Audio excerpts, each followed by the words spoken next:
دوای دیراسەکردنی هەر سێ وەزارەتی ناوبراو بە نووسرا وەڵامی سکرتارەتی ئەنجومەنی وەزیرانیان داوەتەوە بە لارینەرەبوون کە تیایدا ئاماژە دەکەن بەوەی کە دەکرێت لە زانکۆکان دابمەزرێن بە شێوەی هەمیشەیی لەبەر کەمی میلاک لە زانکۆکان و پێویستیان بە ڕاژەکانمان.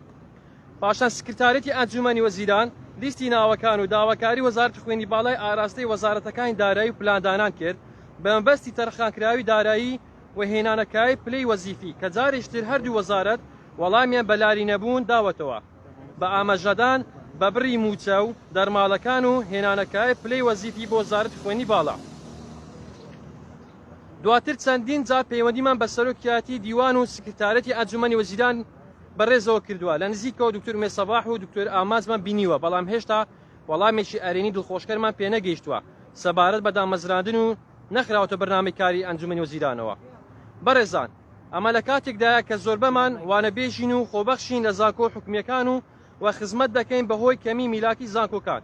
هەروەها ساڵانە ژمارەیەکی زۆر لە مامۆستایانی زانکۆ خانشین دەبن بەهۆی ئەوەی لە ماوەی 8 ساڵی ڕابردوو دامەزراندن نەبووە، بۆتە هۆی کەمبوونەوەی ژمارەی مامۆستا. جگە لەوە ژمارەیەکی زۆری مامۆستایانی بیانی وەکو فارس و تورک و عەرەب لە زانکۆکاندا گریێبەستیان بۆ کراوە بە موچەیەکی تایبەت کە تێچووەکەی زۆر لەسەر حکوومەت دەکەوێت لە کاتێکدا پسپۆڕیەکانیان هەمان پسپۆری ئێمەیە. هەروەها ئێمە لەسەر تێچووی خۆمە بڕوانەوەمە بەدەستێناوە کە ئارکێکی زۆری دارای لەسەر حکوومەت و زانکۆکان لابردووە. کاتێکی زۆری گەڕاندوتەوە بەوەی کە فەرمانبەرێک یان موعیدێک دەنێرێت بۆ خوێندن و تێچوو کاتێکی زۆری بۆ تەرخان دەکات. بۆیە داواکارین لە بەڕێستان، بۆیە ئێمە داوامان کرد لە بەڕێزان کەەوە ئەمڕۆکە بە دوواداچوونێکی ورد و کاری جدی لەسەر کەیسەکەمان بکەن و پاڵپشتمان بێت بۆ ئەوەی بخرێتە بەرنامەکاری کۆبوونەوەی ئەنجومەنی وەزیران بە مەبەستی بڕیاردانە لە دامەزراندمان کە دڵنیان بڕیاری کۆتایی لای بەڕێزان کاک مەسروور بارزانیا و کەسیش لە جەنابیان بە خەمخۆرتر نازانی لەو کەیسە و بۆ خەڵکی کوردستان بەتایبەت وە چینی مامۆستایان سەرڕای ئەوەی هەز بە گرنگیپێدانی بەڕێزیان دەکەین بە سێکتەری خوێنی باڵا و زانکۆکان کە دڵنیای دەبێتە سەروەریەکی تری کابینەی نۆیمی حکوومەتی هەرێمی کوردستان. و ئێستاش بۆ وردەکار و تەفاسیلی زیاتر مامۆستا هاوکارم مامۆستا سەرۆ لەگەڵتان دەبین. مامۆستایان دووبارە بەخێر بێن.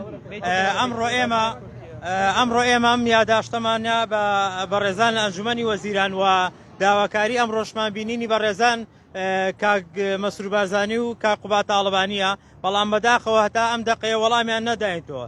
لێرەوە لەم مایکانەوە لەم مینبەرانەوە بە بەڕێزان کاک مەسروور بارزانی و کاک قوبات ئەڵێین کە ڕاستەوخۆ ئێمە چاوەڕێی وەڵامی بەڕێزیانین لە بەردەم ئەنجومەنی وەزیران. لێرە ناڕۆین، لێرە ئامادەین هەتا وەڵاممان نەدرێتەوە. شەو ئەمێنینەوە، ڕۆژان ئەمێنینەوە.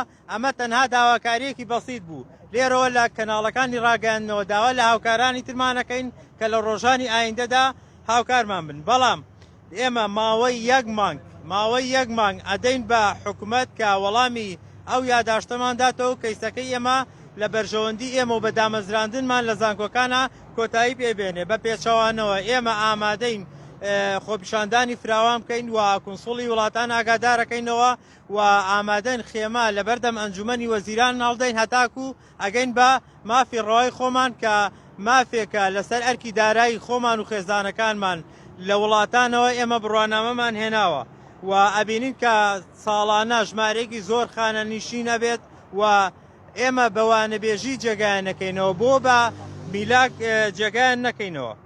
بۆیە ئێمە جیاوازین لە چینەکان تر خاوەن بڕوانامەی باڵان کەسانێکی ڕێکخراوین.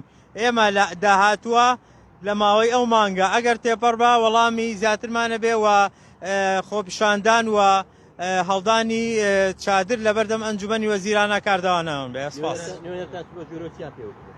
ئێمە بەڕێزان کاکسانە و مامبینی لەگەڵ دکتۆر سەردارە پەیامەکان لێ وەرگرتین، بەڵام ئێمە بەڕێزان تەنها ئەمانەیە بەڕێز کاک قوبات و کاک مەسرووری.